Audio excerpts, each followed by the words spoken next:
Hello again, I'm Bob Weir with another interview of interest to our community.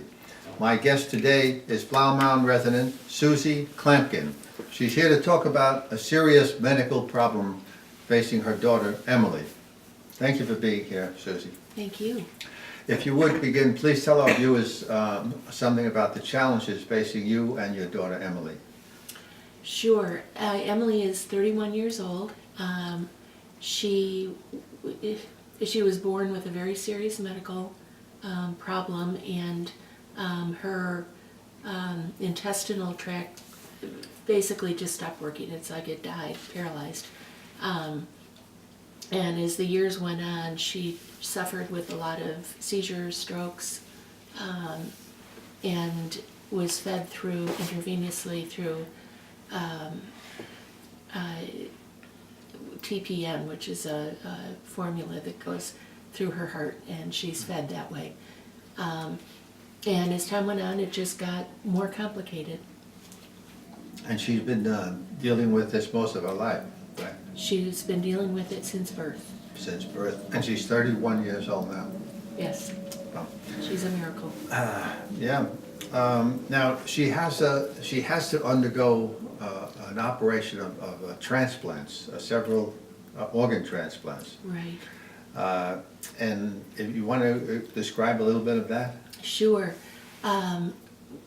Throughout all the years, her organs just kept failing, and she lost her pancreas and part of her stomach 10 years ago.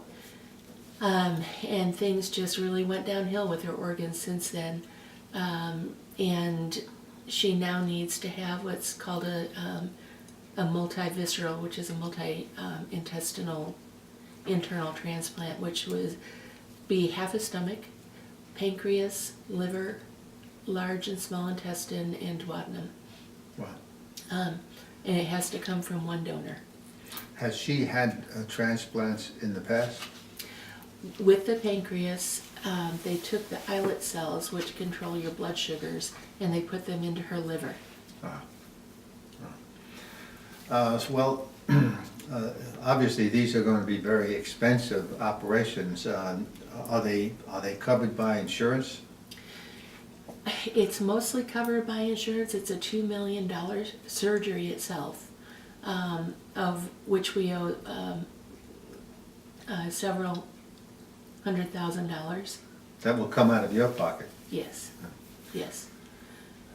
And in order to have this 5 organ transplant, you have to go to a specialist in Birmingham, Alabama? We do. We've taken her across the country to 3 different hospitals. There are very few in the country that do this particular transplant. And we've chosen this particular one. We feel that he's the best.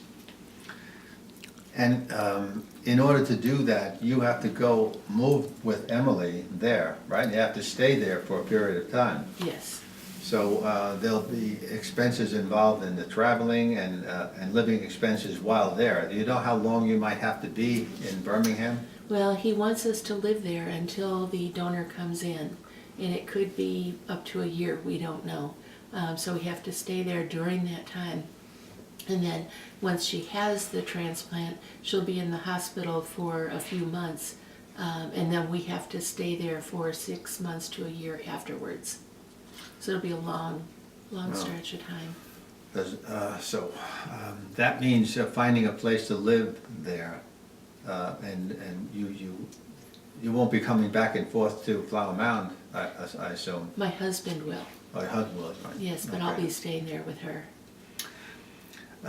You have a GoFundMe page, and that is in the written portion of this. So those who are watching this, will you please read the written portion. It also describes the condition that Emily has and the years that she's been dealing with this, and the names of the diseases, the symptoms, and so forth. So that is all described, and the link will be on the written portion. So if you would just click on the link and help out in any way you can.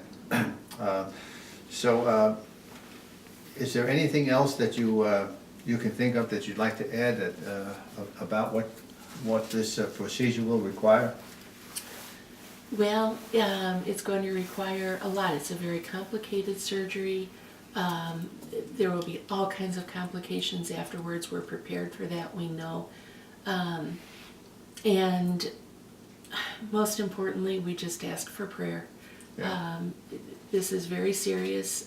It's kind of frightening, but we believe that God is carrying her through, and He'll see her through this. So prayer is very important to us, and we thank anybody who can help us through this journey that we're walking.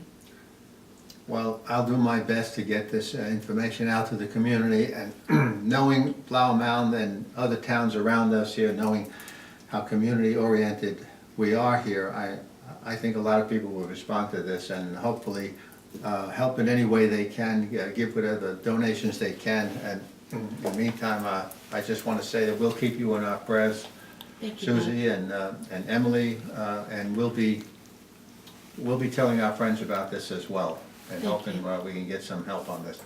Thank you for so being much, here, Bob. and I appreciate you. I appreciate you as well. And as I say, we'll keep you in our prayers. Thank you. And thank you for watching.